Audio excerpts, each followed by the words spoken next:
this is an iHeart podcast. Guaranteed human.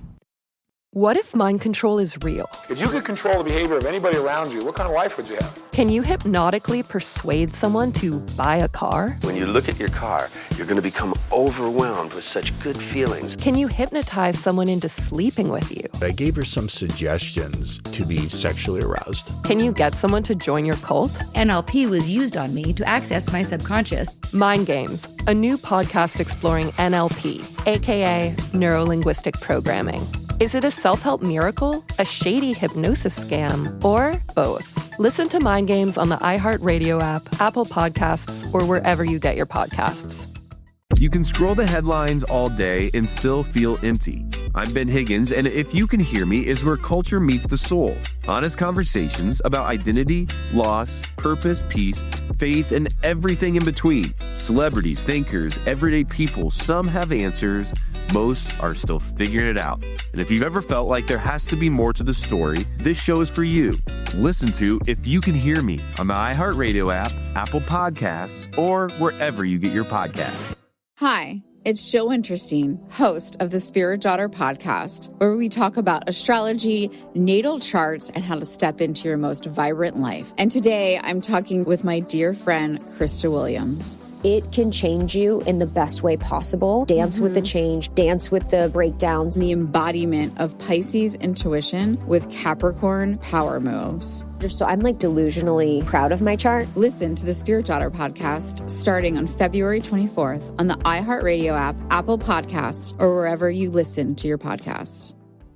This is Special Agent Regal, Special Agent Bradley Hall. In 2018, the FBI took down a ring of spies working for China's Ministry of State Security, one of the most mysterious intelligence agencies in the world. The Sixth Bureau podcast is a story of the inner workings of the MSS and how one man's ambition and mistakes opened its vault of secrets. Listen to The Sixth Bureau on the iHeartRadio app, Apple Podcasts, or wherever you get your podcasts. Oh, boy, I'm the podcast man, here to deliver pods to your ear cast. Beautiful intro. Thanks, David. You know, what they say about being a professional is you should never learn how to do even the basic parts of your job at any point and just kind of muddle through, and that is the key to success. Right, because when you do like a fraction of it, then everybody is like, oh my God, they did it. Mm-hmm. That's amazing. You keep everybody's expectations low. Everybody's low. Yeah, exactly. It's like when I'm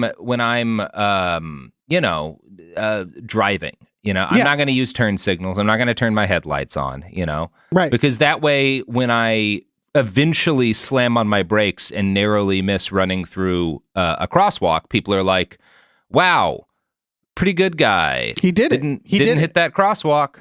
Didn't hit that crosswalk." Yeah, people. You know? They're all ready for death. Mm-hmm. Like Yeah, they were like, wow, he was pretty drunk, but he wasn't so drunk that he blew through that crosswalk. That's the way in which I approach my career. Mm-hmm. Dave, you have podcasts. You're David Bell. This is Behind the Bastards, by the way. But you have a podcast network called Gamefully Unemployed, where you talk about movies and media and stuff. Got a bunch of shows on there. That's true. That is. What? I mean, I feel like the plug. I think we did it. I think we're all set. Yeah, we're good to go. You've been on the show a bunch. I'll plug our Patreon, patreon.com/gamefullyunemployed. But really just like search for Gamefully Unemployed, wherever you get your podcast. Find it. And check us out. We have a bunch of exclusive ones on our Patreon. Bop it. Bop it. Yeah. Pull it, twist it, tug it. Is tug it one? Tug it, absolutely. Mm-hmm. Yeah. Treat it like a nipple. General rule of advice. Burn it just like a nipple. Dave, how do you like birds? Lukewarm. Lukewarm on birds. Depends on the bird, to be honest. I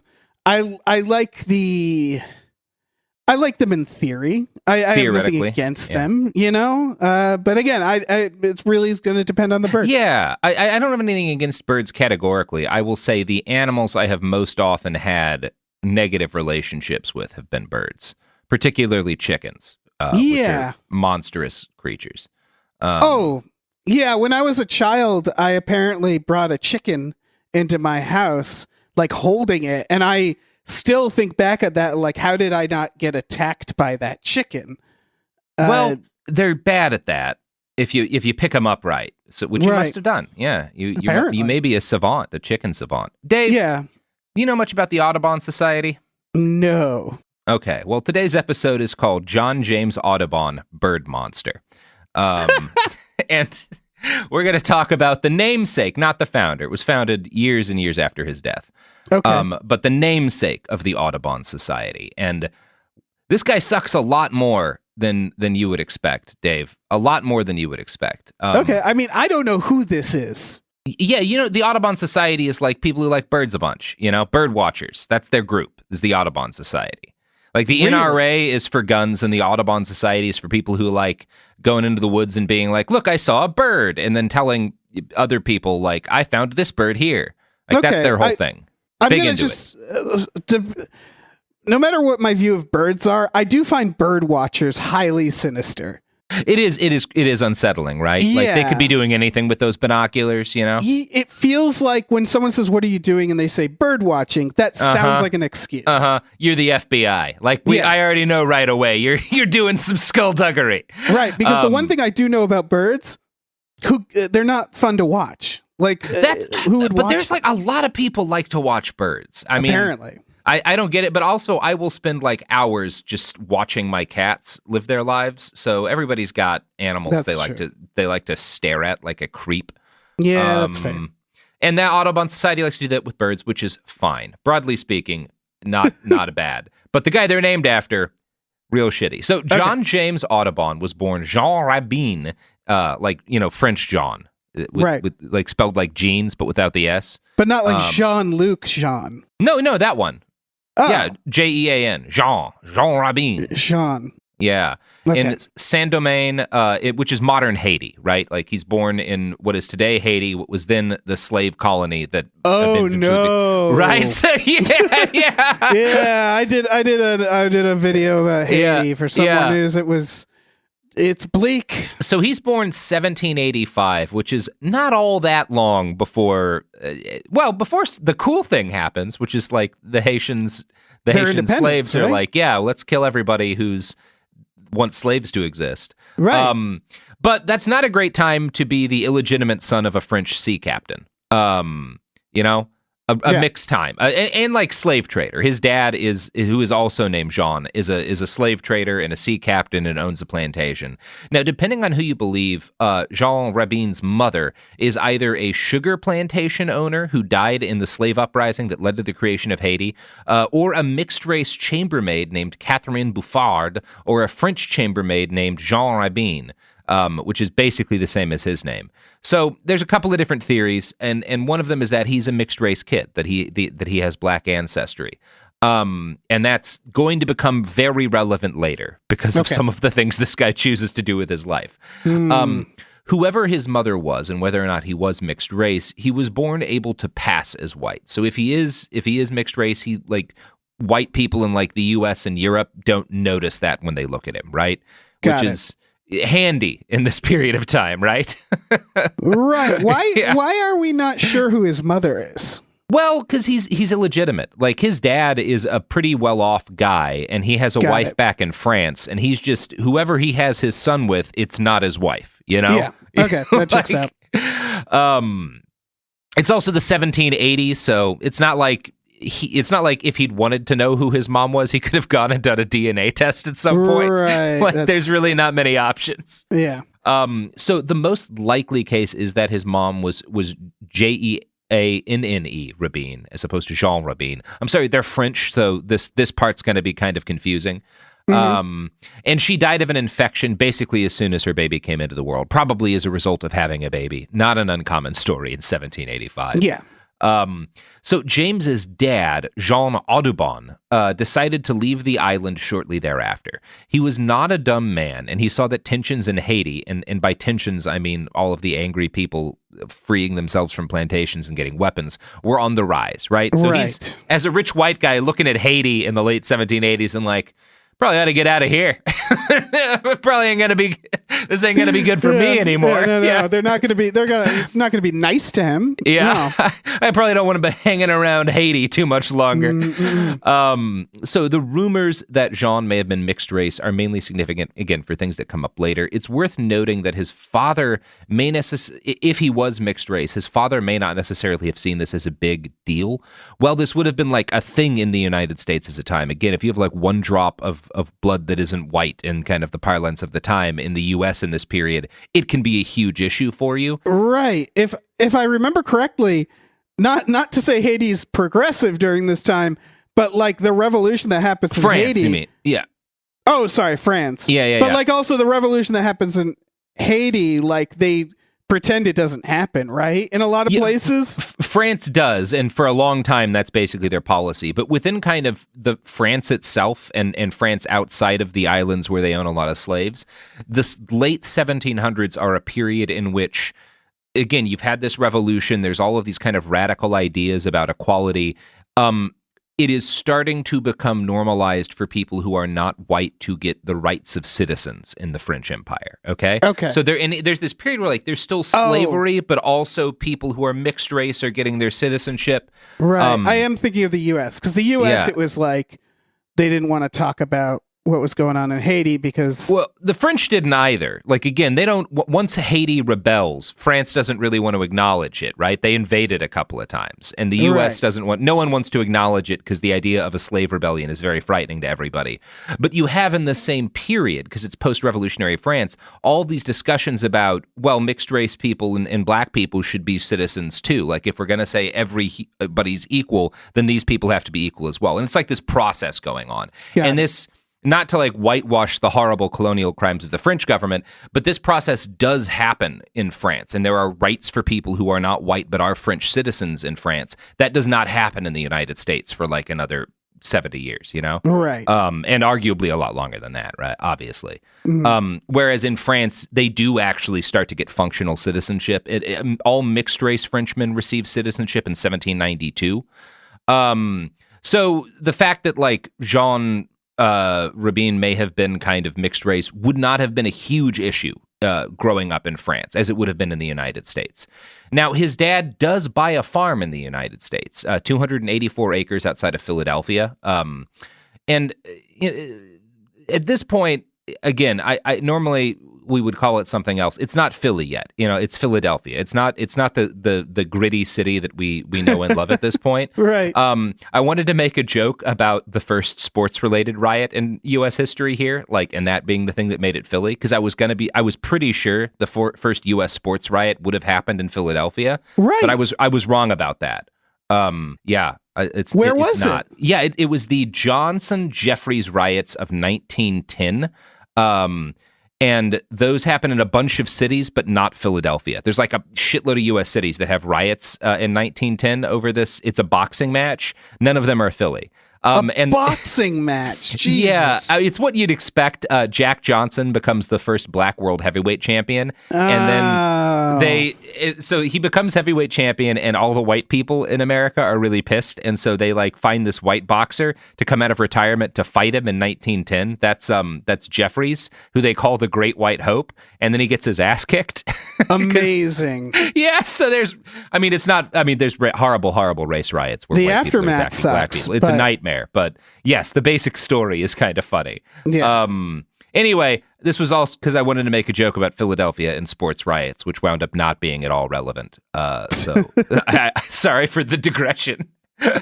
But back to Jean. So in 1791, his dad takes him away from Haiti. They go to France. And you know, they buy this farm in Philadelphia. It's mainly an investment farm, you know, it's so that they can make money. So that's kind of where the family money is coming from, while Jean and his dad and his dad's wife, who's not his mom, raise him in Nantes in France. And I should say that like his dad's wife, Anne Moynette Audubon, isn't like biologically his mom. I do think she like agrees she is basically his mom. Like she raises him and stuff. So credit to her for that. She seems to not, as far as I know, doesn't take out on him the fact that his dad was just sleeping around with whoever the fuck, you know, right in Haiti. So that's maybe they had like a kink. Maybe they had a thing, maybe they had a thing. Maybe she was, who knows? They were French, anything's possible. Yeah. So Anne was a pretty attentive mother as far as we knew. Jean-Jacques, which is what he starts to become known as. So he's born Jean Rabin. He starts to be known when they move to France. They just treat him as their normal son and call him Jean-Jacques Audubon. So that's his name now. He goes through a couple names at this point. I know it's kind of confusing. He has a pretty pampered upbringing. He's able to explore a wide variety of interests. He becomes fascinated by nature and spends long hours hiking through the countryside, drawing increasingly detailed depictions of landscapes and wildlife. And he had a particular fascination with birds. So he just loves hiking and drawing birds. Okay. So, yeah, fine so far. So far. I mean, hiking is great. Hiking's wonderful. Being in nature, it's one of those things not enough people get to do.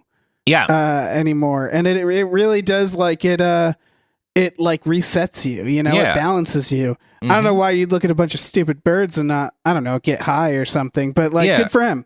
Yeah, good for him. He's doing fine. Yeah. So in 1803, some dude named Napoleon gets all empire-y and kind of gets into all these fights with basically everybody. He's one of these guys you get every now and then in Europe every 80 years or so who's like, you know what I want to start a fight with? Everyone. Everybody in Europe. You know what? I want all of this now. Yeah, I want to try. I'm gonna go for it. Will it work I'm out? just gonna go for it. For a while. Yeah. He got closer than most. Yeah. It does usually work out for a while. Yeah. So during the period while it's working out, in order to make it keep working out, Napoleon's like, well, I got to conscript people, right? I need more young men to throw at Prussian guns and to eventually leave starving in the snow outside of Moscow, right? It's a standard. We've all been there, where Napoleon is. I can't blame him for it. But John's father is like, well, I don't really want my son to die a pointless death in the snow outside of Moscow fighting for a dictator. So I'm going to just send him to the U.S. It seems like a better place for him right now. It's a little bit... I guess. Yeah, it's fine. I support draft dodging as a general rule. And that's I can see him looking at his son outside drawing birds and being like, he's going to die immediately. Yeah, he is. He's not going to do well in this war thing. Yeah. I've got a sensitive boy here. I'm not feeling like the steppes of Russia are a good spot for him. So Jean-Jacques lives on the family farm. He moves to Pennsylvania and he lives on the family farm in Mill Grove. And he's essentially a child of the aristocracy, right? His family's not crazy rich, but they're well off, and he does not need to work for a living as a young man. He's 18 at this point. And so he takes up hiking and hunting with gusto. He gets real into hunting when he moves to the U.S., and he becomes an excellent shot, which is not easy. The guns at the time are not rifled, which is rifling are these little lines that they have going down the inside of a barrel that makes the bullet spin, and it's like with if you watch someone throw a football, the spin makes it go straight. They don't know how to do that yet, so shooting stuff is not easy. It's just a stupid musket with a ball in it that you have to take 15 minutes to load. Yeah, and then it fires 15 feet and maybe explodes in your face. Suck at this point. But he's good with them. So he's good with them. I mean, they have enough money for the better guns at the time, so that's probably a factor. So he starts drawing the birds. He starts both shooting and then drawing birds, and he's using a shotgun for this, so it's easier to hit. So he'll shoot birds and then he'll sketch them. And this becomes his hobby, which is, I don't know, a little creepy, right? Yeah, I was about to say that's a bird serial killer is what you're describing. It is what... Jude Law in Road to Perdition taking photographs of his kills. It is one of those things because he gets very scientific about it, and he has a huge impact on the development of biology as a science because of what he does here. And it's worth acknowledging that, and it's also worth being but this is also pretty close to stuff we get serial killers do. He's not torturing them, to his credit. He's not extending their suffering, but having known people with interest in medical stuff. Yeah. There is a very fine line between a serial killer and a doctor or someone who's interested in anatomy or nature or a biologist, where it's they're kind of doing it's the Venn diagram, you know, like there's some similar things. If his parents had hit him a couple of times more, he probably would have been a lot worse to those birds, and then we might have gotten a real different story for Jean-Jacques Audubon, you know? Yeah. Like, I feel like if Jeffrey Dahmer was doing what he was doing to, like, monkeys in a lab, we wouldn't have even thought twice about it. Well, some of it, because he was... Some of it. There's a lot of sex stuff. Okay, probably wouldn't have been okay. Not all of it. Although it depends on what kind of lab. If it's like a lab that likes to party. You're right. If it's one of those like fucking I don't know enough about colleges to make a good joke here, actually. But Arizona State. Oh, that's solid. Yeah. That's solid. There we go. Yeah. I mean, we don't know what goes on in those labs. Nobody does. Nobody does. Don't know Break into a lab, film them secretly, you know? Exactly. See what happens. So white people in this period of time know very little about North American wildlife, right? Obviously, indigenous people knew quite a bit about North American wildlife, but white people, it's all this gigantic mystery too. So Jean-Jacques decides that he's gonna study wildlife a lot more than anyone has before. And one of the things he's curious about, he keeps seeing these birds, and he notices that, like, these eastern phoebes, which is a type of bird, like there's birds here of that type every year at this time.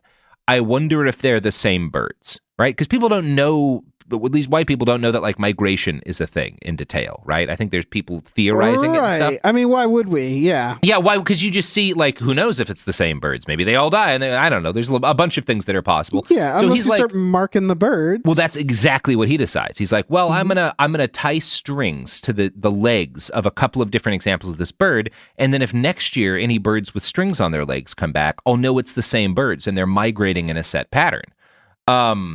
And this is what he does, and it works out great. Like, they come back the next year, and he's like, oh, shit, these are the same birds. You know, I have done a science. And this is a huge step forward. He's the first person to ever do this, at least that we have any kind of documentation of. And this is a massive, like, basically all modern, like, avian science is pretty much descended from this experiment. Wow. It's a big deal, you know, like, establishing just, like, how birds work, kind of, for the first time in a systemic way. But let me tell you, right now, this guy, he seems to be fine. He's fine right now. None of this is bad so far. Yeah. He's learning about birds. Yeah. Very curious to know how this goes horribly wrong. Well, it does because he's a terrible person, but he's also a terrible person that does a bunch of, broadly speaking, his impact is more positive than negative, although that's quite debatable. We'll see how we feel about. You know what? We'll have that conversation at the end. How much you give a shit about birds? But you know whose impact on the world is definitely more positive than negative, Dave? It's me. Oh well, yeah, for sure, absolutely. Mm-hmm. Well, so far, no one's. It's me. And you, Dave, are the primary sponsor of Behind the Bastards. It's true. So we're gonna. Not a lot of people know that. Cut to these ads from companies you own, companies like HelloFresh and the Washington State Highway Patrol, all the personal property of David Bell. Exactly.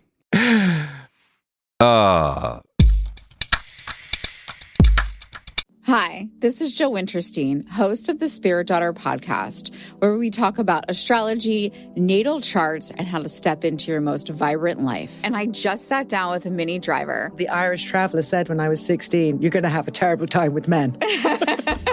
Actor, storyteller, and unapologetic Aquarian visionary. Aquarius is all about freedom-loving and different perspectives, and I find a lot of people with strong placements in Aquarius are misunderstood. A Sun and Venus in Aquarius in her 7th house spark her unconventional approach to partnership. He really has taught me to embrace people sleeping in different rooms, on different houses, in different places, but just an embracing of the isness of it all. If you're navigating your own transformation or just want a chart-side view into how a leading artist integrates astrology, creativity, and real life, this episode is a must listen. Listen to the Spirit Daughter podcast starting on February 24th on the iHeartRadio app, Apple Podcasts, or wherever you listen to your podcasts.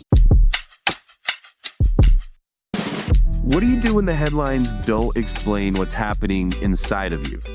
I'm Ben Higgins, and If You Can Hear Me is where culture meets the soul, a place for real conversation, Each episode, I sit down with people from all walks of life, celebrities, thinkers, and everyday folks, and we go deeper than the polished story. We talk about what drives us, what shapes us, and what gives us hope. We get honest about the big stuff: identity when you don't recognize yourself anymore, loss that changes you, purpose when success isn't enough, peace when your mind won't slow down, faith when it's complicated. Some guests have answers. Most are still figuring it out. If you've ever felt like there has to be more to the story, this show is for you. Listen to If You Can Hear Me on the iHeartRadio app, Apple Podcasts, or wherever you get your podcasts. China's Ministry of State Security is one of the most mysterious and powerful spy agencies in the world. But in 2017, the FBI got inside. This is Special Agent Regal, Special Agent Bradley Hall. This MSS officer has no idea the U.S. government is onto him. But the FBI has his chats, texts, emails, even his personal diary. Hear how they got it on the 6th Bureau podcast. I now have several terabytes of an MSS officer, no doubt, no question, of his life. And that's a unicorn. No one had ever seen anything like that. It was unbelievable. This is a story of the inner workings of the MSS and how one man's ambition and mistakes opened its vault of secrets. Listen to the 6th Bureau on the iHeartRadio app, Apple Podcasts, or wherever you get your podcasts. In 2023, a story gripped the UK, evoking horror and disbelief. The nurse who should have been in charge of caring for tiny babies is now the most prolific child killer in modern British history. Everyone thought they knew how it ended. A verdict, a villain, a nurse named Lucy Letby. Lucy Letby has been found guilty. But what if we didn't get the whole story? The moment you look at the whole picture, the case collapses. I'm Amanda Knox, and in the new podcast, Doubt, the Case of Lucy Letby, we follow the evidence and hear from the people that lived it to ask what really happened when the world decided who Lucy Letby was. No voicing of any skepticism or doubt. It'll cause so much harm at every single level of the British establishment of this is wrong. Listen to Doubt, the Case of Lucy Letby on the iHeartRadio app, Apple Podcasts, or wherever you get your podcasts.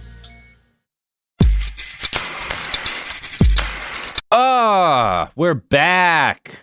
We're back and we're having a great time. Everything's fine. I'm performing perfectly. Sophie certainly agrees with that. No notes. All no right. notes. So, he's doing good. He bans these birds. He figures out that migration is a thing. But he's also, he keeps shooting and drawing birds, painting birds in this time, and he's frustrated by something, which is that he would love to, so there's other naturalists who are drawing and sketching birds, but the thing that they have to do is they have to kill them because you don't have great goggles or glasses, and it's not easy to get a good look at a bird to draw it while it's alive. Yeah, I get it.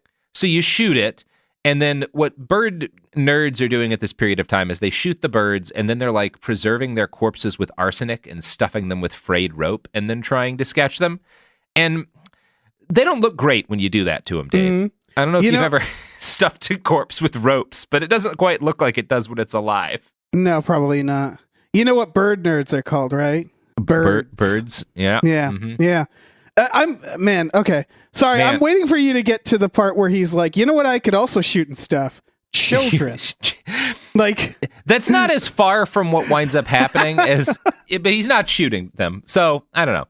Okay. But yeah, so he's like the dead birds here look like shit that I have to sketch from. Right. And that's why kind of all anatomical sketches of birds look like shit. They all look gross and fucked up and not like actual birds.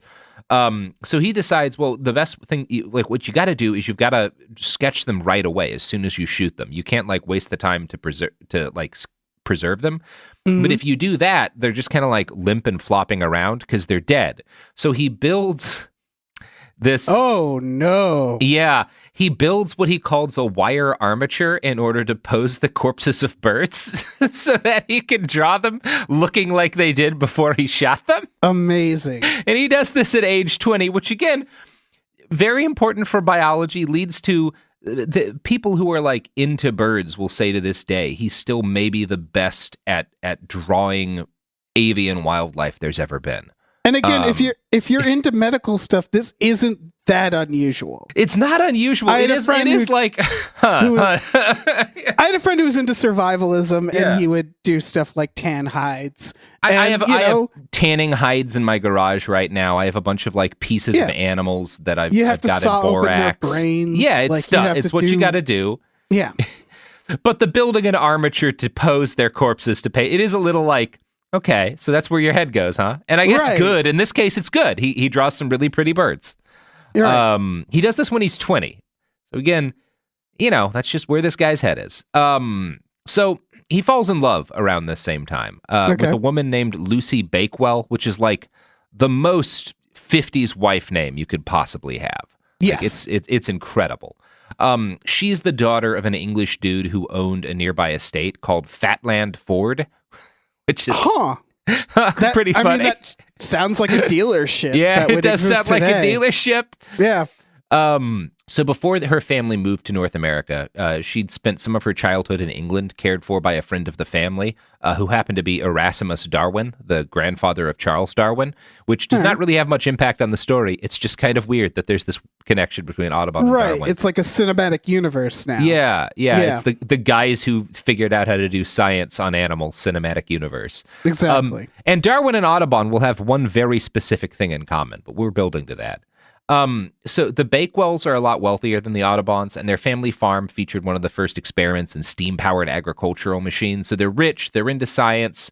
Obviously, she falls for Jean-Jacques Audubon, who is now going by John James Audubon, because he Americanizes his name, right? All right. Don't want to be too French in the United States. Jean-Jacques, I think Audubon is better. If your last name is Audubon, I don't think it matters what you do with the first part.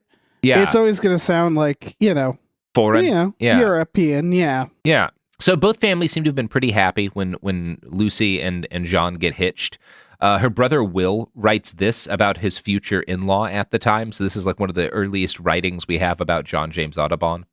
Upon entering his room, I was astonished and delighted to find that it was turned into a museum. The walls were festooned with all kinds of birds' eggs, carefully blown out and strung on a thread. The chimney-piece was covered with stuffed squirrels, raccoons, and opossums, and the shelves around were likewise crowded with specimens, among which were fishes, frogs, snakes, lizards, and other reptiles. Besides these stuffed varieties, many paintings were arrayed on the walls, chiefly of birds. He was an admirable marksman, an expert swimmer, a clever writer, possessed of great activity and prodigious strength, and was notable for the elegance of his figure and the beauty of his features, and he aided nature by a careful attendance to his dress. Besides other accomplishments, he was musical, a good fencer, danced well, and had some acquaintance with legerdemain tricks, worked in hair, and could plait willow baskets. So he's doing fine. Yeah. Yeah. I mean, so he's complimenting his collection of stuffed animals. Yes. He's baking baskets and stuffing corpses. I feel like these days that's the equivalent of like a DVD collection, right? Yeah. That's what these guys would be doing these days. Yeah, you go over to John James's house to watch his dead animals. Yeah. And you're like, oh, you want to watch the squirrel? Dead animals. Yeah. What should we put on tonight? Just, man, I've had a rough week. Just put on, I know we watched Fox last week, but just put Fox up again. Yeah. Why not? I mean, I know every part of Fox, but I still like it. Yeah, it's just nice to fall asleep too. Yeah. So after marrying in 1808, the couple decide to leave the family farm and strike out for a mysterious and untrod land, Kentucky. Oh, no. Yeah, it's good. Yeah, this is where the problems start, Dave, as they always do. In Kentucky, In Kentucky. So they set up a house together, and for a time they get up every morning and they swim together across the Ohio River. A write-up by the Audubon Society notes, Lucy Bakewell was a tower of strength to her husband while he struggled to find his calling. Now, this means that she stays home and raises the two sons that they have together while he tries to make money. Now, despite his clear skill with all things birds, John James first tries his hand as a businessman. He starts a general store in Louisville, where they live, and this does well enough that he expands to a second location on the frontier, which is just a slightly further west part of Kentucky at this point, right? That's as far as white people have really gotten on the East Coast. So keeping this business stocked keeps him heavily engaged, and his agreement with his business partner necessitates that he keeps the cooking pot filled with wild game. A write-up in Smithsonian Magazine explains, quote, "As he hunted and traveled, he improved his art on American birds and kept careful field notes as well. His narrative of an encounter with a flood of passenger pigeons in Kentucky in autumn 1813 is legendary. He gave up trying to count the passing multitudes of the grayish-blue, pink-breasted birds that numbered in the billions at the time of the European discovery of America and are now extinct. The air was literally filled with pigeons," he wrote of that encounter. "The light of noonday was obscured as by an eclipse. The dung fell in spots, not unlike melting flakes of snow, and the continued buzz of wings had a tendency to lull my senses to repose." My goodness. Yeah, there were so many of these birds. We killed all of them. Wow. Yeah, that description, it's like the classic film Birdemic. Mm-hmm. It is like the classic film Birdemic. Yeah, and the only film about bird attacks I can think of. And like with Birdemic, the only solution to passenger pigeons was genocide. Yeah, of course. Yeah. Yeah. So paper pens and like colors and stuff are not cheap at this time. And this is his hobby. Like he's not making enough money to both take care of his family and take care of his hobby.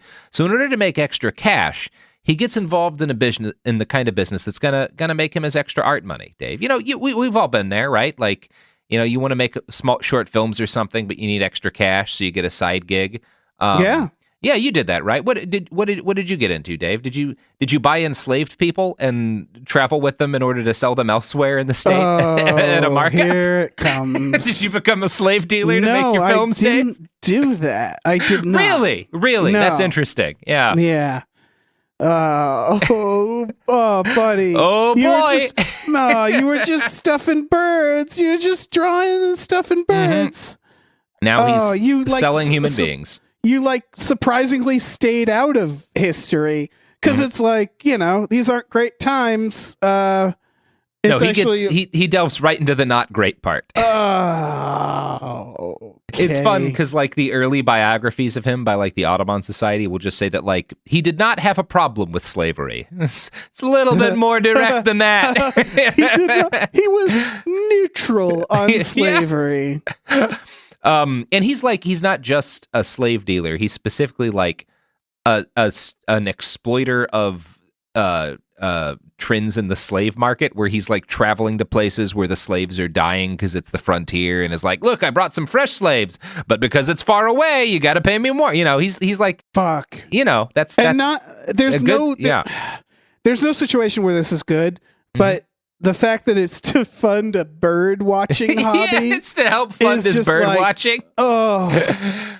Yeah, Holy shit. Dude, nice pencils aren't cheap today. Robert, no. That's true. They're not. Look, No. you gotta... we've all done horrible things for good watercolor pencils, I mean, I've at least shoplifted them. Yeah, for sure. I'll steal nice pencils. They are expensive. Have I ever trafficked, a shipping container filled with human beings from Canada in order to pay for nice pastel markers? No, but I'm glad you got that on record. Yeah, I'm glad you got that thorough no on record. No. Okay. No, I have not. Great. So the Audubons also kept slaves at home, which allowed Lucy to work part-time as a teacher. So at least, it's pretty bad. Another write-up by Audubon.org notes, they took a stand for slavery by choosing to own slaves. In the 18-teens, when the Audubons lived in Henderson, Kentucky, they had 9 enslaved people working for them in their household. But by the end of the decade, when faced with financial difficulties, they had sold them. In early 1919, for instance, Audubon took 2 enslaved men with him down the Mississippi to New Orleans on a skiff, and when he got there, he put the boat and the men up for sale. So this is he's maximizing his profits. They're just any other commodity to him, really. That's the way he treats this. Yeah, so, that's what's so I mean, it's insidious about the entire time. It's the whole time, right? He's not just this is a really good example. This is something I would want kids to learn about to show how mundane this horrifying thing was. That this guy is I'm trying to just make a living, do my bird watching hobby. And it's just, like you said, I'm going to sell the boat and the slaves. No difference there. And that is that's all horrifying. he thinks about. That's all he thinks about it. Which again, I don't want to separate him from like the mainstream, but there's also like a lot of Americans who are saying this is horrible in the time, including like prominent dudes like Ben Franklin. Right. So it's not like everyone is in agreement that this is fine either. Like he's picking a side, you know? Yeah. So in 1819, the bottom falls out of the economy and James' business collapses. This is not really his fault. The Panic of 1819, as it was called, was caused by the end of a century-long period of warfare between France and Great Britain. Like, we don't talk about this that much, but they were at war for like 100 years in this period. Damn. Like the U.S. Revolution is kind of a sideshow in this century-long war between France and Great Britain. And Great Britain, kind of part of why they don't do more to stop the U.S. Revolution is like they got a lot on their plate, you know? There's a bunch of shit going on. So this series of wars had caused a huge demand for U.S. agricultural products because, like, they're needed, right? When you're fighting all these wars, you're getting all your men conscripted to go fight these wars. You don't have you can't spend as much time farming. So the fact that the U.S. is producing a lot of food, they're able to sell a shitload of it in Europe. And when these wars end, it's terrible for the U.S. economy. A write-up in Ohio History Central explains, during the various British-French conflicts, United States goods, especially agricultural products, were in high demand in Europe. The U.S. public had purchased Western land at an extravagant rate. In 1815, people in the U.S. purchased roughly 1 million acres of land from the federal government. In 1819, the amount of land had skyrocketed to 3.5 million acres. Many people in the United States could not afford to purchase the land outright. The federal government did allow buying land on credit. As the economy ground to a halt in 1819, many people in the U.S. did not have the money to pay off their loans. The Bank of the United States, as well as state and private banks, began recalling loans, demanding immediate payment. The bank's actions resulted in the banking crisis of 1819 and helped lead to the panic. So, you know, it's like it's a mortgage crisis, basically. Yeah. It's this thing that keeps happening. The resulting clusterfuck is particularly devastating in Kentucky, where the frontier is active and people have been buying a lot of land. It was also like devastating in Ohio for the same reasons, and it destroys basically anyone with a business, right?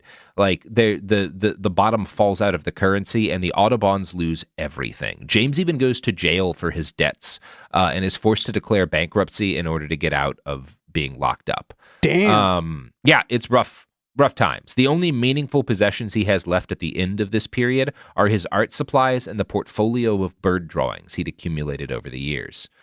So, first stage of life, business doesn't work out, but thanks to all the slave selling, he has art supplies. I don't feel bad for him, but like rock bottom does look a lot like walking around with a bunch of pictures of birds and nothing else. That's rock bottom for this guy. Yeah, that makes sense. All he's got is his birds and his pencils. Yeah. So that's how he decides to get his family back on his feet. He starts by drawing portraits for $5 a head.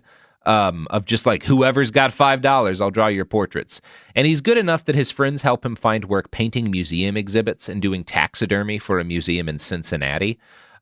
He gets a gig at the Peel Museum in Philadelphia, where he's hired to mount and stuff birds on natural backgrounds. And again, he's better at this than anybody else alive is, so he gets connections very quickly to wealthy and influential naturalists. Everyone notices like, oh, wow, these are the only stuffed birds that don't look like shit. Right. So a well-off young artist related to the Philly museum keeper tells Audubon that there's a job opportunity exploring the uncharted by white people lands beyond the Mississippi. The Cincinnati Museum needed more birds, specimen samples of the new species that were waiting out in the wild. People have been like, documenting these animals, but like all you have is crude drawings, really. And so he's like, well, I want some shot and stuffed and documented and brought back to the museum. So James goes out into the frontier and he just starts shooting and documenting a fuckload of birds. He sends so many specimens back to the museum that they owe him $1,200, which is like $30,000 in modern money, which would have been enough to get his family in good financial health. But Cincinnati is a town full of liars and cheats, and the museum refuses to pay him. Wow, scumbag museum. Fucking museums. That's why I don't go in them. Don't do it. This is why the motto of this show is burn every museum. Yeah. Mm-hmm. That's all of them. It's right on the... No. So it's behind the bastards. Burn every museum. Every one of them. No. I mean, honestly, depending on the museum, it's like... it's just full of stolen shit anyway. That's true. The last museum I was in was in Brussels, and they had an exhibit of those terracotta soldiers, and I almost got into a fist fight with those terracotta soldiers. Nice. Like, what are you fucking doing in this museum? You fucking museum-ass piece of shit. Yeah. That's what I said to the terracotta soldier. I got shit-faced in the gutter outside the London Museum and went in drunk, and that was a blast. Oh. Because there's no rule against being... You can be as drunk as you want in a museum. No. They'll serve you alcohol in the Louvre, and well, at least I brought alcohol into the Louvre. In any case, I was drunk in the Louvre. Yeah. It's liberating. So he gets fucked over by this shit museum, and he has to send his family to live with relatives while he sets off into the wild again to try and make even more money. And he takes an 18-year-old boy with him. It's fine. They gather a bunch of specimens. I didn't think it wasn't fine until you said it like that. I mean, it's one of those things. I've never heard any allegations it wasn't. It's just, when you say what's happening. Yeah. These were the days where, like, if we existed back in the day, we'd have, like, an 18-year-old boy assisting us. Yeah, you have a boy. Who doesn't have a boy? We'd have a podcasting boy. We do have a podcasting boy here at Cool. Okay. So with an 18-year-old, he goes into the woods, and things are fine. He gets a lot of specimens to see if he can sell them to a museum that's not run by crooks. And he shoots and he poses and he sketches just thousands of animals. Smithsonian Magazine notes, quote, "After drawing, he often performed an anatomical dissection. Then, because he usually worked deep in the wilderness far from home, he cooked and ate his specimens. Many of the descriptions in his ornithological biography mention how a species tastes, testimony to how quickly the largely self-taught artist drew. The flesh of this bird is tough and unfit for food," he writes of the raven. "The green-winged teal, on the other hand, has delicious flesh, probably the best of any of its tribe, and I would readily agree with any epicure in saying that when it has fed on wild oats at Green Bay or on soaked rice in the fields of Georgia and the Carolinas for a few weeks after its arrival in those countries, it is much superior to the canvasback in tenderness, juiciness, and flavor."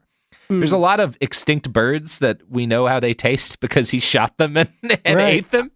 I love how this episode is behind the bastards for humans and for birds. Yeah. Like, birds can listen to this episode if they want to. Yeah. Yeah. This is all of my content is meant for human beings and for crows. Right. But I do get the use of also noting how tasty they are, because that is a thing. They're gonna, people are going to want to know. Yeah. If you're going to shoot him, you should also eat their meat. Like, he's not, it's just again, more, this guy is Eat like a their hearts. hair's breadth away from going a serial killer. Yeah, no. Again, it feels like at any second he'll be like next children. This story could turn, and it does turn, but it does turn even more than it has. So the mid to late 1820s is a time in which natural sciences in America and Europe are undergoing a period of what's called institutionalization. Previously, the work of documenting and studying animals had been done by volunteers who are like gentlemen scientists, right? They're rich dilettantes with hobbies, right? And that's what Audubon is. He's a rich kid who, because he doesn't have to like struggle as a child and a young man, is able to just kind of like spend a lot of his time focusing on naturalism. Right, and it feels like during this time, it's less about like academic knowledge and more like who will go out and stuff a bunch of birds. Yeah, well, like who will do like the work. You know? And who has the time and the relative freedom to be able to do that kind of stuff. Hey, you rich guy, stick your head in all these holes. Yeah, and just see what's in there, will you? And then like write it down in this notebook. Bring it back to us, and we'll figure out what to do with that information. Yeah. So that's starting to change in the 1820s, and there's kind of a solidifying body of scientific elites in this period that increasingly expresses contempt for what they call amateurs, which is silly because also at this time, none of the scientists are really that much better than the amateurs. But in 1824, Audubon is rejected for membership in the Academy of Natural Sciences because they're like, well, you're an amateur, and we aren't, because we've spent less time in the woods shooting birds. It doesn't make a lot of sense in this period. So and if only they knew that like birds feels like it's keeping him from, worse things. Like you really want to encourage this guy to spend time with birds. Yeah, this feels like his art school, It's just like, who knows what he'd have done if he'd been stopped. Yeah. But you know who won't be stopped, Dave? Me. That's me. right. That's right. Yeah. You never will be. Often though we try, nothing stops David Bell. I'm like a mist. I'm like a fine mist coming under your doors. Like a fog sweeping in through, your doors. Look, you get it right. Mainly the doors. Mainly the doors. So here's a pod episode ads. Hi, this is Jo Winterstein, host of the Spirit Daughter podcast, where we talk about astrology, natal charts, and how to step into your most vibrant life. And I just sat down with a Minnie Driver. The Irish traveller said when I was 16, you're going to have a terrible time with men. Actor, storyteller, and unapologetic Aquarian visionary. Aquarius is all about freedom loving and different perspectives. And I find a lot of people with strong placements in Aquarius are misunderstood. A Sun and Venus in Aquarius in her 7th house spark her unconventional approach to partnership. He really has taught me to embrace people sleeping in different rooms, on different houses, in different places, but just an embracing of the isness of it all. If you're navigating your own transformation or just want a chart side view into how a leading artist integrates astrology, creativity, and real life, this episode is a must listen. Listen to the Spirit Daughter podcast starting on February 24th on the iHeartRadio app, Apple Podcasts, or wherever you listen to your podcasts. What do you do when the headlines don't explain what's happening inside of you? I'm Ben Higgins, and If You Can Hear Me is where culture meets the soul, a place for real conversation. Each episode, I sit down with people from all walks of life, celebrities, thinkers, and everyday folks, and we go deeper than the polished story. We talk about what drives us, what shapes us, and what gives us hope. We get honest about the big stuff: identity when you don't recognize yourself anymore, loss that changes you, purpose when success isn't enough, peace when your mind won't slow down, faith when it's complicated. Some guests have answers. Most are still figuring it out. If you've ever felt like there has to be more to the story, this show is for you. Listen to If You Can Hear Me on the iHeartRadio app, Apple Podcasts, or wherever you get your podcasts. In 2023, a story gripped the UK, evoking horror and disbelief. The nurse who should have been in charge of caring for tiny babies is now the most prolific child killer in modern British history. Everyone thought they knew how it ended. A verdict, a villain, a nurse named Lucy Letby. Lucy Letby has been found guilty. But what if we didn't get the whole story? The moment you look at the whole picture, the case collapses. I'm Amanda Knox, and in the new podcast, Doubt, the Case of Lucy Letby, we follow the evidence and hear from the people that lived it to ask what really happened when the world decided who Lucy Letby was. No voicing of any skepticism or doubt. It'll cause so much harm at every single level of the British establishment of this is wrong. Listen to Doubt, the Case of Lucy Letby on the iHeartRadio app, Apple Podcasts, or wherever you get your podcasts. China's Ministry of State Security is one of the most mysterious and powerful spy agencies in the world. But in 2017, the FBI got inside. This is Special Agent Regal, Special Agent Bradley Hall. This MSS officer has no idea the U.S. government is onto him. But the FBI has his chats, texts, emails, even his personal diary. Hear how they got it on the 6th Bureau podcast. I now have several terabytes of an MSS officer, no doubt, no question, of his life. And that's a unicorn. No one had ever seen anything like that. It was unbelievable. This is a story of the inner workings of the MSS and how one man's ambition and mistakes opened its vault of secrets. Listen to the 6th Bureau on the iHeartRadio app, Apple Podcasts, or wherever you get your podcasts. We're back, and Sophie is complaining about things that I've done, which is fine. Just know that I'm 100% right. 100%. You usually are, but does it matter, Sophie? No, it's like all those people who protested the invasion of Iraq, but it still happened. just like this podcast. This is the Iraq of podcasts about the founder of ornithology.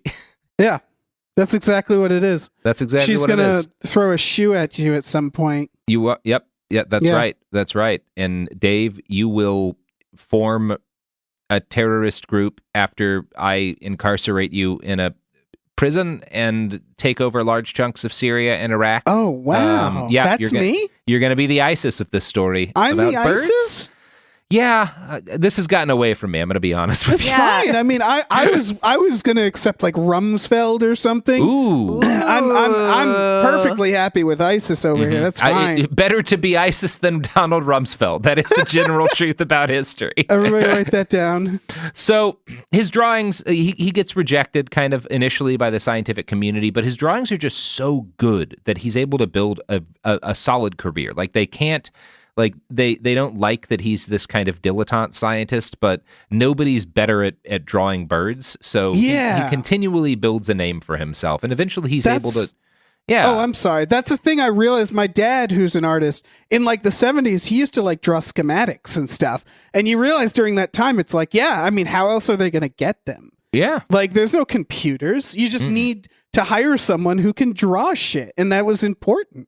That was important. And he does well enough at this that finally, Dave, he's able to buy more human beings for his wife and children to. He's able to do it. He gets back. He's able to finally, after, it's like pawning, your car or your TV. That's human beings for him. He's right. Finally, it's Kevin Smith we've made buying it again. Back his comic book collection after making Clerks. Yeah. Good. Nope. So this is bad. The fact that he has slaves again allows him to continue spending the vast majority of his time nowhere near his family, gunning down and drawing birds in the wilderness. In a write-up for Audubon.org, Gregory Nobles notes, quote, although never fully acknowledged, people of color, African Americans and Native Americans, had a part in making that massive project possible. Audubon occasionally relied on these local observers for assistance in collecting specimens, and he sometimes accepted their information about birds and incorporated it into his writings. But even though Audubon found black and indigenous people scientifically useful, he never accepted them as socially or racially equal. He took pains to distinguish himself from them. In writing about an expedition in Florida in December 1831, Audubon noted that he set out in a boat with six enslaved black men, hands as he called them, and 3 white men.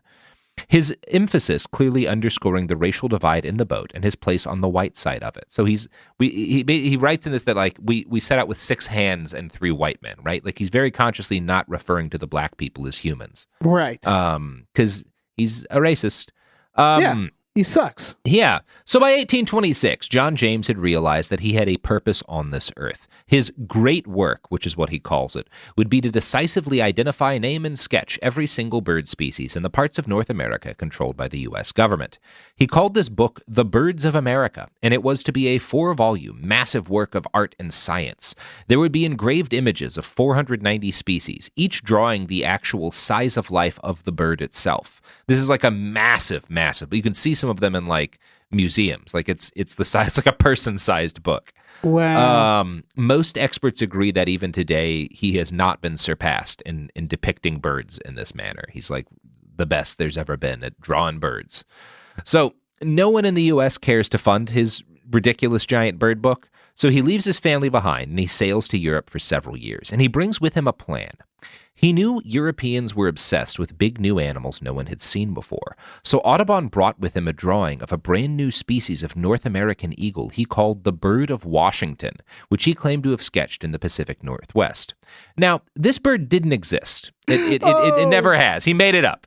Okay, this I can get behind. I can 100% get behind. He should have been doing this from day one. He should have been lying way more about birds. Yeah. He didn't even need to go shoot anything. Just draw some fake birds, man. Yeah.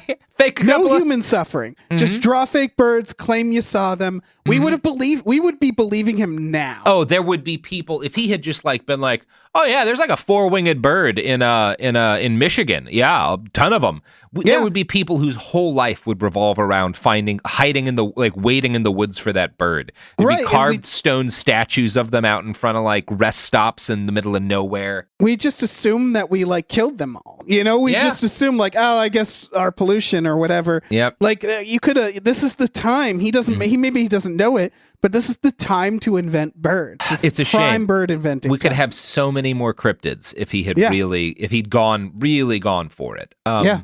So, there is some debate over whether or not he made a mistake or lied, but most experts seem to agree that he was just kind of forging a bird in order to drum up more excitement about his book. For one thing, by this point, it was the standard scientifically that when you proposed the existence of a new species, you provided physical evidence. You would shoot it and preserve it and be like, look, here's this, there's a new bird and here's the pieces of it. And he did this for a lot of other birds. He was doing this for hundreds of animals. He doesn't do this for the bird of Washington. And so a lot of people will note that maybe that's evidence that this was just a con from the beginning. Right. So yeah, and the bird of Washington is the first bird that Audubon would display when he would sit in front of gatherings of wealthy people to try to get them to pay money. And he succeeds. He drums up a lot of huge amounts of money, enough to fund the Birds of America.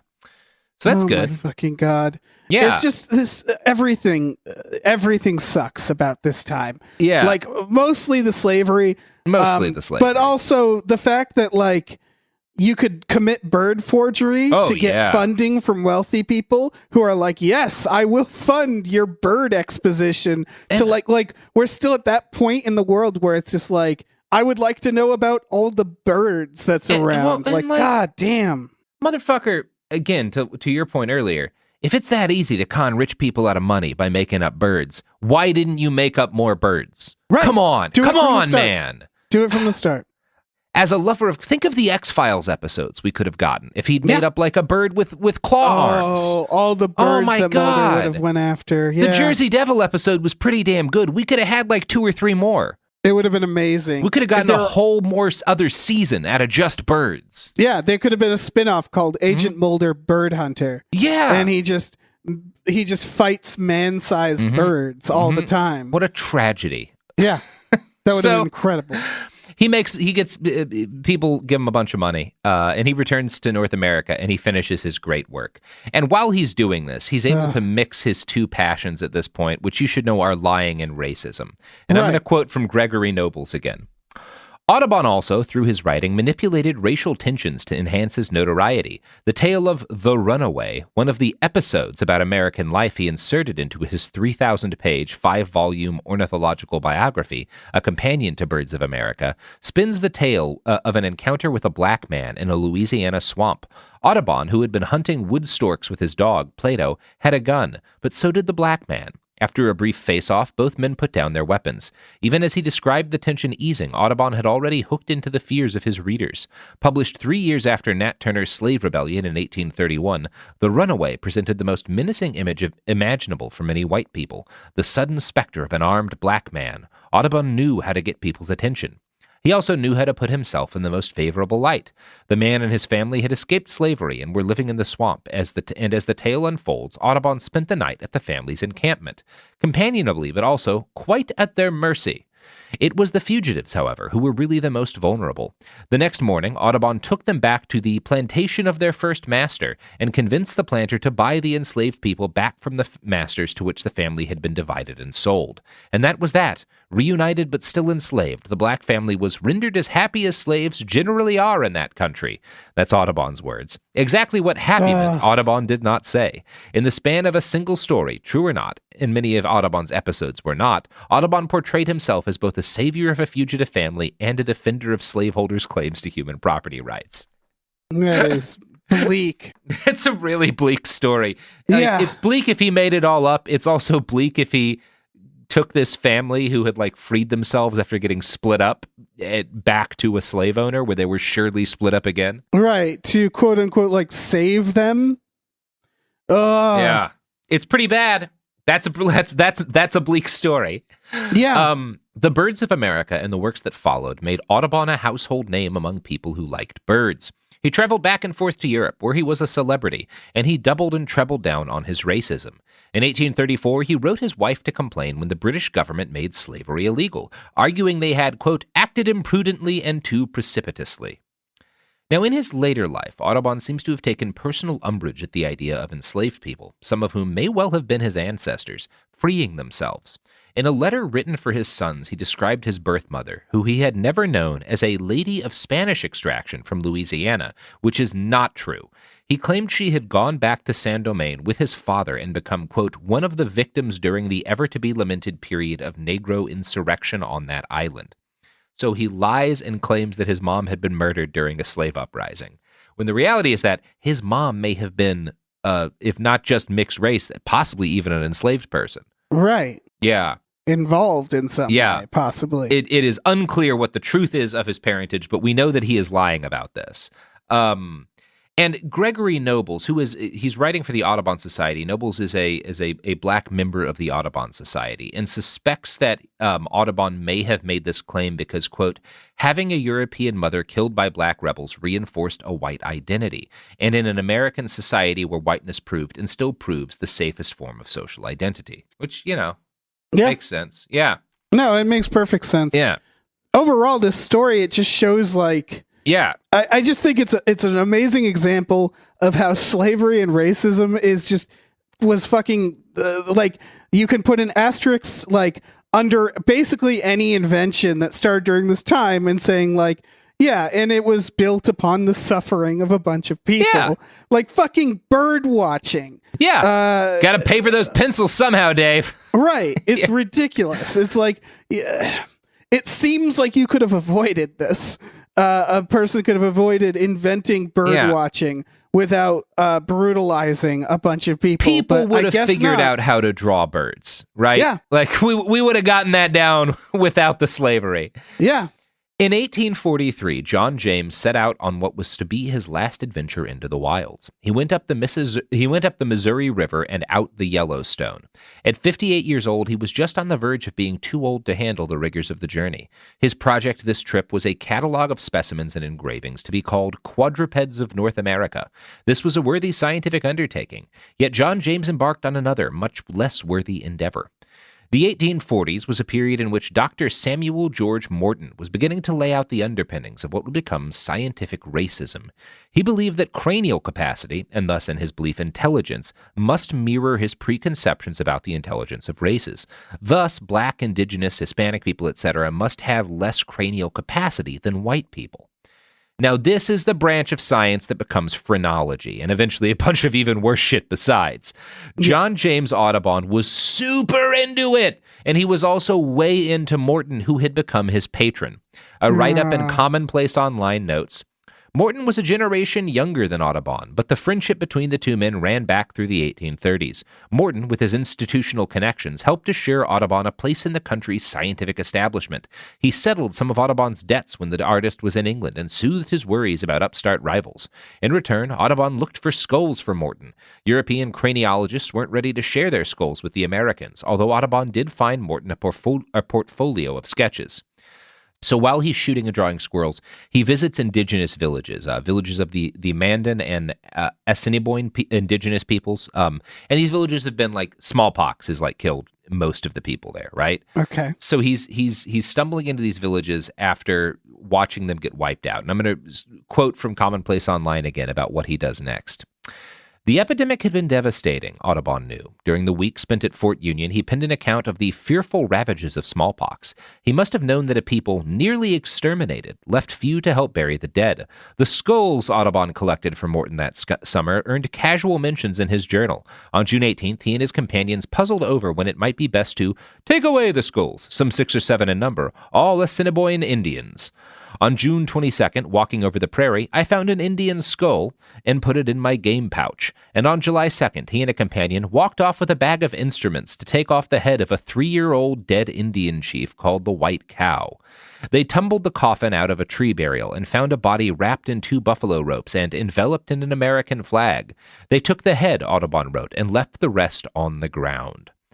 Morton's catalog also credited Audubon with contributing the skull of a 50-year-old Blackfoot man named Bloody Hand, along with the heads of 2 Upsaruka men, both about 40 years old, and 2 skulls, 1230, Assiniboine Indian of Missouri, woman, estimated 20 years old. Assiniboine woman, estimated 85 years old. He gives all these different, that's all they become, numbers 1230 and 1231 from J.J. Audubon Esquire, AD 1845, the year it's found, the number of the skull, and the guy who found it.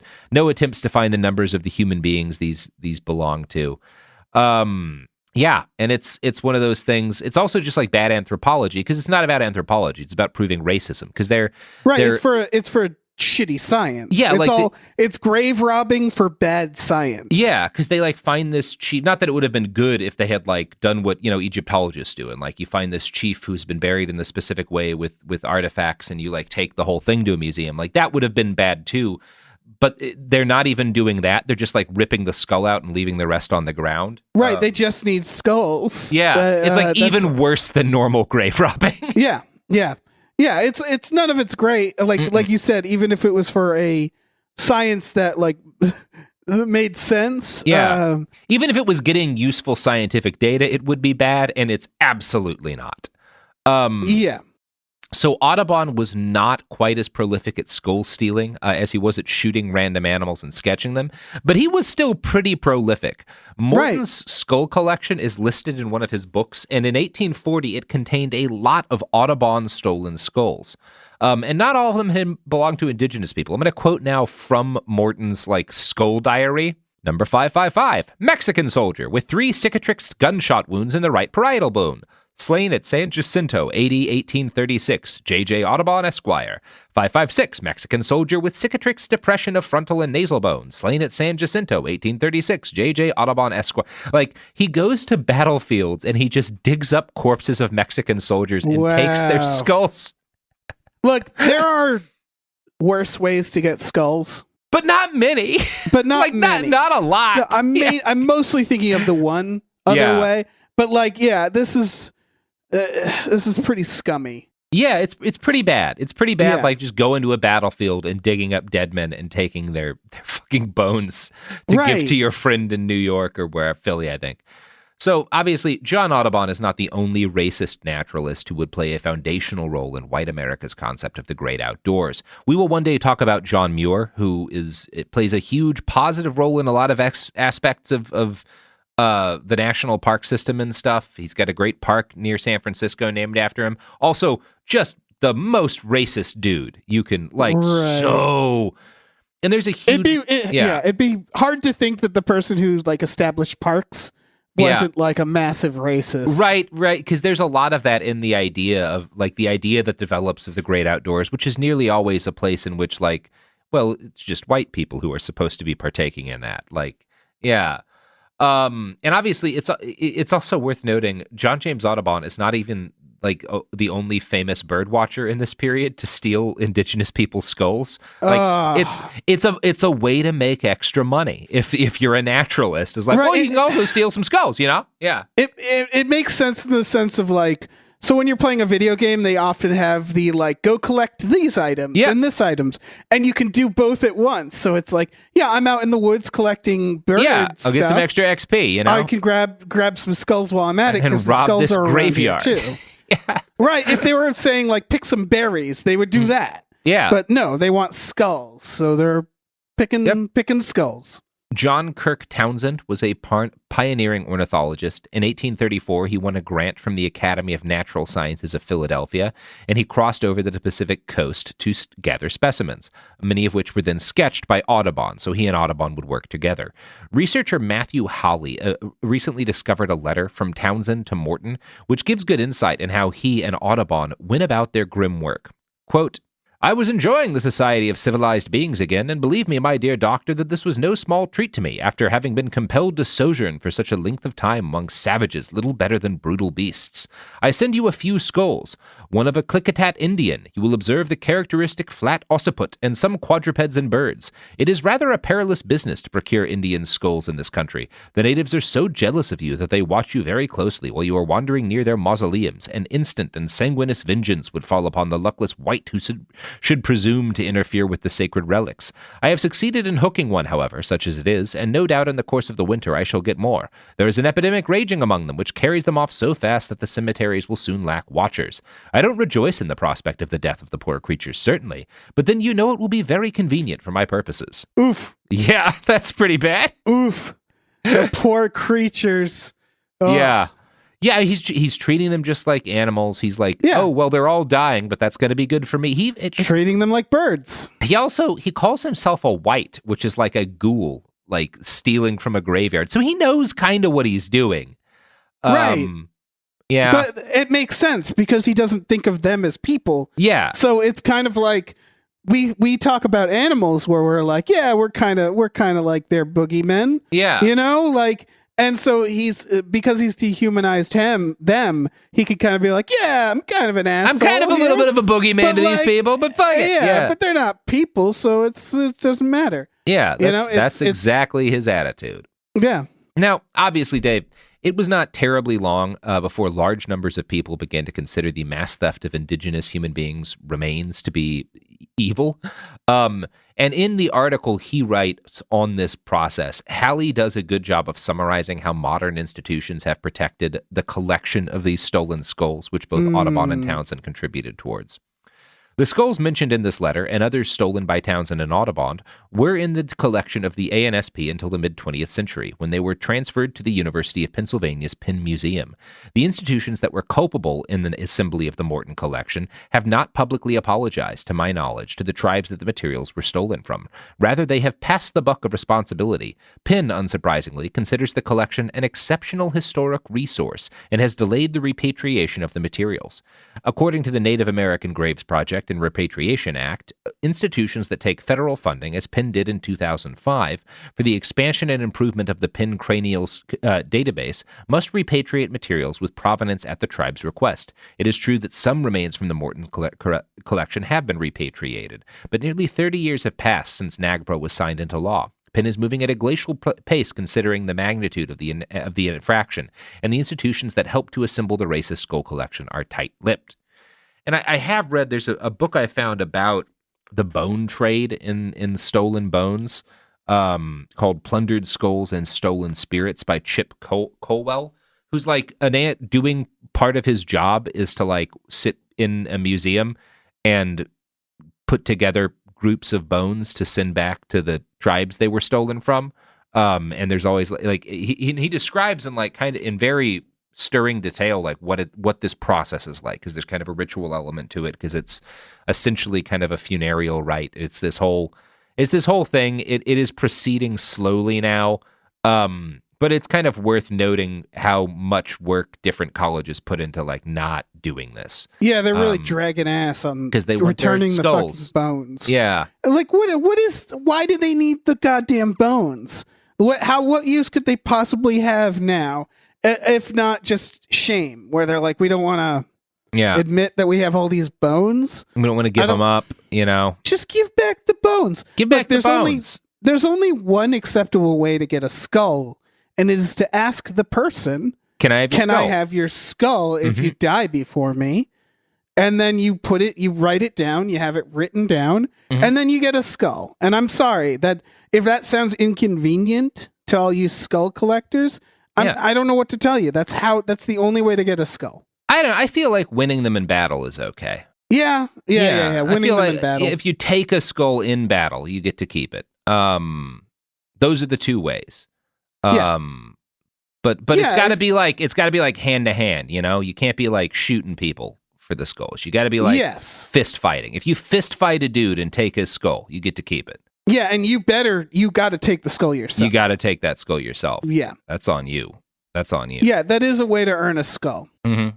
But pretty much... Two ways. Two ways, yeah. Although I do feel like you'd want to... Because it's two very different skulls, right? Like, if I have a skull that I just politely asked for, I don't want to like misrepresent how I got that skull. No. Because then I feel like a fraud. But yeah. That's it. Yeah. So give the bone back. Give the bones back. That's it. Give them back. Give them back. Yeah, it's not hard. Yeah. So the Audubon Society gets formed in 1851.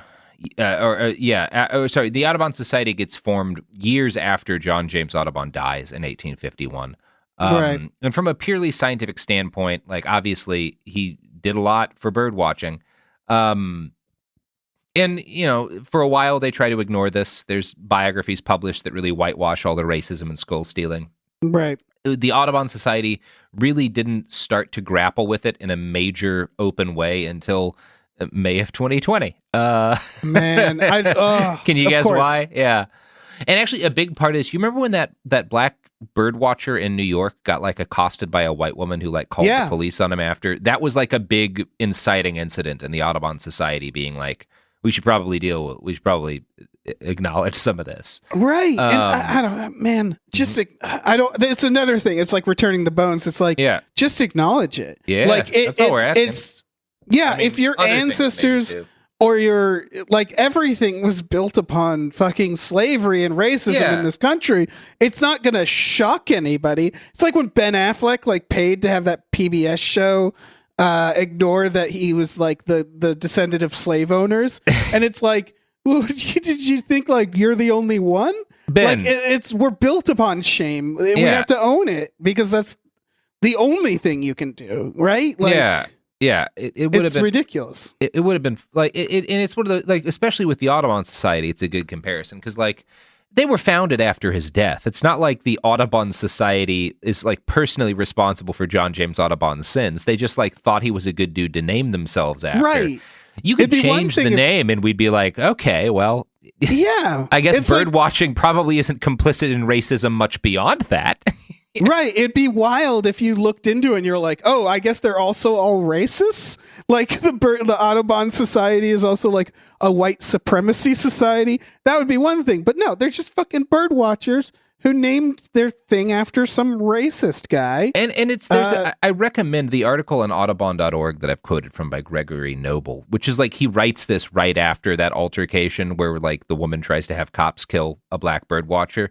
Like is probably the best thing they've done in terms of like pivoting to acknowledging the problematic past. I assume there's a lot more that could be done. Again, if you want to read the articles, we'll list as sources. You can get a better idea of like some of the things people are asking and pushing. Right. But yeah, that's the story. That's a hell of a story. Yep. Thanks for telling me about it. Mm-hmm. I'm glad I heard about it. Mm-hmm. Yeah. I mean, it's it's again what I said. It's shocking, but not because it's like, of course, everything is fucking built upon this shit. It's like almost more surprising when it's not. Yeah. That's fucked up. This guy sucks. Yeah. I'm gonna go steal his skull. Yeah, I do feel that's something we can do, Dave. Find where he's buried and take his bones. Yeah, I think there's no shame in that, right? And stealing this guy's bones and then like putting it in a contraption and drawing pictures of it. Yeah, put it in a contraption, but also like make it like a flat Stanley where we just like mail it around. Ooh, like you never know when you're gonna get this guy's fucking bones, but when you get him, you can do whatever with them. You know, right? It's like everybody in America has a chance of getting this guy's bones. Getting this dude's bones. It's like jury duty or something where you get you got the bones. Can you go? You want to go out this weekend? No, I got the bones this week. Right. I gotta take pictures of it and figure out who to send it to. Yeah. Oh God, man. We should do that with all the problematic people. Yes, just pass their bones around for whatever. Whatever you feel like doing with those bones. They're your bones for a day. My friend got George Washington's bones. We're going to do blow off his skull. You want to come over for a party? Absolutely. Yeah, that sounds dope. I would do so much. I would die doing cocaine off of George Washington. Absolutely. Off of his bones. You've never done coke if you haven't done coke off of the stolen skull of George Washington. Yeah. Oh, yeah. Oh, let's do that right now. You're right, Dave. Let's go grave robbing. Yeah. Or don't. Yeah, any bones. Fuck it. Yeah, any bones. Fuck it. Wait, no, Dave, that's what got everyone into this. Damn it.